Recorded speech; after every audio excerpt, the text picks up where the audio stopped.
ሰላም ሰላም ውድ የሀገሬ ልጆች እንዴት ናችሁ? ሰላም ናችሁ ወይ? እኔ ያለው እግዚአብሔር ይመስገን። እናንተ እንዴት ናችሁ? ሁሉም ሰላም? እኔ ጋር ሁሉም ሰላም፣ ሁሉም መልካም ነው። እናንተስ እንዴት ናችሁ? ሁሉም ሰላም፣ ሁሉም መልካም። ቻናሉን ሲጀምሩ ላይክ፣ ሼር፣ ሰብስክራይብ አድርጉ፣ አበረታቱኝ። ወደ ሌላ ጉዳይ ሲገባ ውድ እህቶቼ ለአዲሶቹ ነው መልእክቴ ማለት ነው።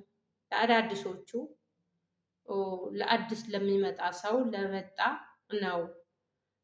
ነባሮቹ ያውቃሉ፣ ሁሉም ነገር ጥልቅ ብሎ ሁሉንም ያውቃሉ። እኔ ራሴ የእነሱ ምክር እሰማለሁ፣ አዳምጣለሁ። ይሄስ ምንድን ነው?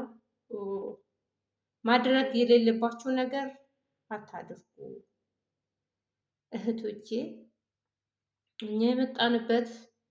እኛ የመጣንበት ምክንያት ገንዘብ ነው። ገንዘብ ፍለጋ ነው። ከሀገራችን ቤተሰብን ጥለን ልጆቻችን ጥለን ሁሉንም ነገር ጥለን ወደ ሰው ሀገር እየተሰደድን ነው። ገንዘብ ፍለጋ ነው። መቼም ሀገር ለመለወጥ አይደለም የመጣ ነው። ሀገር ለማየት አይደለም የመጣ ነው። ብር ፍለጋ ነው። ስለዚህ አሰሪያችሁ ፈርሚ ብሎ የሚያስፈርማችሁ ነገር እንዳትፈርሙ። ለምን? አንደኛ እነሱ በአረብኛ ነው። በእንግሊዝኛ ቢሆን የተማረ ሰው እንግሊዝኛውን ሊያነብ ይችላል። ያልተማረ ሰው ስንቶቹ አሉ? እንግሊዝኛ የማይችል ብዙ ሰው ይኖራል። ስለዚህ በአረብኛ ነው። ይሄ ደግሞ እነሱም አብዛኛው በአረብኛም ሊሆን ይችላል የሚያስፈርሙት። እንዳትፈርሙ። ለምን? ምንነቱ ሳታውቁ ምን እንደምታስፈርማችሁ ላታውቁ ትችላላችሁ። ማናችንም በአረብኛ እንኳን አይደለም ምንም ሀገር የሌለ የማያውቅ ሰው አዲስ ሰው ይደናበራል። አትደናበሩ፣ ምንም አትሆኑም። ስለዚህ እንዳትፈርሙ፣ ፍርማ ብቻ እንዳትፈርሙ። ለምን? ምን እንደሚያስፈርማችሁ አታውቁም። አንደኛ ብሩን ወስዳለች ብሎ ስንት ሰራተኛ የሚያስፈርሙት አሉ። ብርሽን ወስድሻል ብሎ የሚያስፈርሙ ግን እንደዛ ተመሳሳይ ነገር ይኖራል። ተመሳሳይ ነገር ስላለ እንዳትፈርሙ። ለምን? ሰጣችኝ ደረሰኝ ትስጠኝ። መፈረም ምን አመጣ? ደረሰኝ ትስጠኝ። ደረሰኝ የፈረምኩባትን ደረሰኝ ራሱ እኔ ጋር ቢቀመጥ ምንነቱን አውቄ ነው የምፈርመው፣ ደረሰኙ ላይ ማለት ነው። እሱም ደግሞ አልፈርምም። ብር የላከችበትን ደረሰኝ እናንተ ጋር መቀመጥ አለበት። ሌላው ደግሞ ሌላም አትፈርሙ። አሁን ለምን እንዳያልኩት አንድ እህታችን ሁሌ ታስፈርመኛለች አለች። ሁሌ ስለምታስፈርመኝ እኔ ፈርቻለሁ ብላ ስታማክረን እንዳትፈርሚ አቁሚ ብለኝ አልናት። ከዛ እሷ ስታቆም ለምን አቆምሽ ፍርማውን ፈርሚ አለቻት። የ1 ዓመት ለ8 ወር ፈርማለች። ከዛም በኋላ አቆመች ስንመክራት ማለት ነው። አሁን እሷ ምንድን ነው የምትላት? ያልወሰደችው ሁላ ወስደሻል እያለቻት ችግር እያመጣችባት ነው። የወስደሻል ብላ እሷ ደግሞ የፈረመችው የ8 ወር ብቻ ነው ወስጄ የፈረምኩት አለች። እሷ ደግሞ አሁን አመት ሆኗታል። አመት ሊሆናት 15 ቀን ምናምን ቢቀራት ነው። እሱንኑ ፈርመሻል፣ ወስድሻል፣ ያልፈረመችው ሁላ ፈርመሻል እያለቻት ወስድሽ ፈርመሻል። አስቡ እንግዲህ። እና ይሄ እንደዚህ አይነት ስላለ እህቶች እንዳትፈርሙ። ብዙ ነገርም ለህይወታችሁም ልትፈርሙ ትችላላችሁ፣ ሊያስፈርሙን ይችላሉ። ለህይወታችን ራሱ የሆነ ነገር በቃ አይታወቅም። እና ስለዚህ እንዳትፈርሙ ነው የምላችሁ። የእነሱ ነገር ወደ ግራ ነው። ስለዚህ እነሱ ንጹህ ናቸው ብንል ያው በግራ ይመጣሉ። በግራ ደህና ሆነዋል ሲባል ወደ ቀኝ ይመጣሉ። መቼም እንግዲህ ሁሉንም ቻል አድርገን ነው የምናሳልፈው። ግን ይሄ የፊርማው ነገር እንዳትፈርሙ ነው የምላችሁ ውድ እህቶቼ። ነባሮቹ ያውቃሉ፣ አዲሶቹ ናቸው የማያውቁት። እና ይሄንን ነው አደራ የምላችሁ።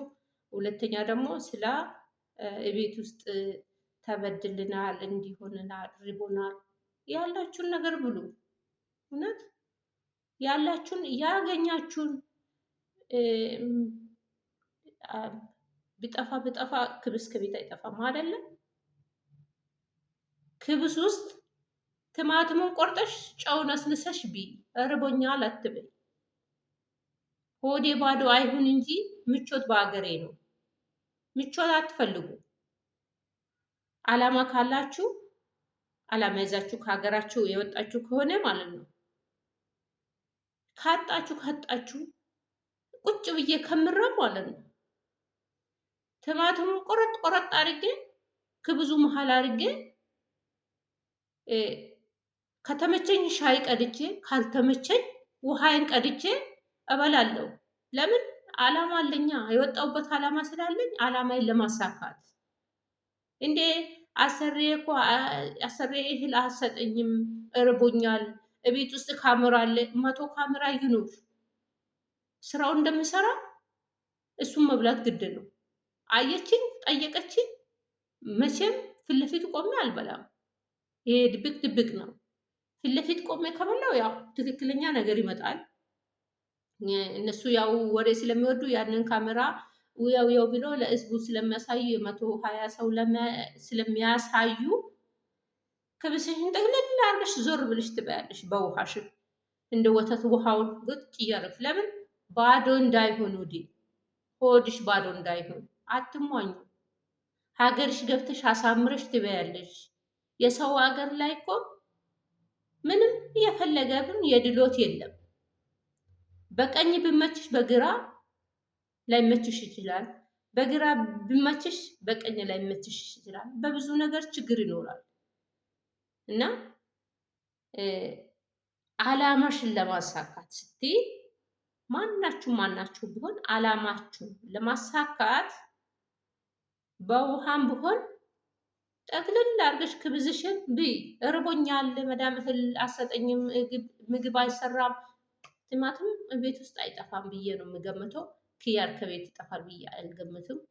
ሁለተኛ ደግሞ ክብዜ ውስጥ ጨውና ቲማቲሙን አድርጌ እኔ በልቻለሁ። የእውነት በልቻለሁ። እንደዛ በልቻ አሳልፌያለሁ። በቃ ለዚህ ነው የሚመክራችሁ፣ ለዚህ ነው የሚነግራችሁ። ዛሬ ግን አሳልፌ አገሩን ብቀይር አሳልፌያለሁ እና አሁንም የሰው እጅ ነው ያለሁት፣ የሰው ቤት ነው ያለሁት። ግን ቢሆንም እንደ በፊቱ አልታለልም። እንደ በፊቱ ያኔ ርቦኛል ብዬ እንትን አልልም። ስለዚህ ይሄንን ነው የሚመክራችሁ ወገኖቼ። ያልፋል፣ ማያልፍ ነገር የለም። ሌሊት ከተኛችሁ ይነጋል አይደለ? ይሄም እኮ ያልፋል። ለጊዜ ነው እንጂ የሰው ሀገር እድሜ ሙሉ አይደለም። ሀገርሽ ሲገቢ ሀገራችሁ ሲገቡ ዘና ብላችሁ የፈለጋችሁ ልታደርጉ ትችላላችሁ። አላማችሁን ቦታ ካደረሳችሁ በኋላ እላችኋለሁ ወገኖቼ። በተረፈ ሰላም ዋሉ። መልካም ቀን። ቪዲዮውን ላይክ፣ ሼር፣ ሰብስክራይብ አድርጉ። አባራታቱኝ። ሰላም ሁኑ። ፈጣሪ ከእናንተ ጋር ይሁን። መልካም ቀን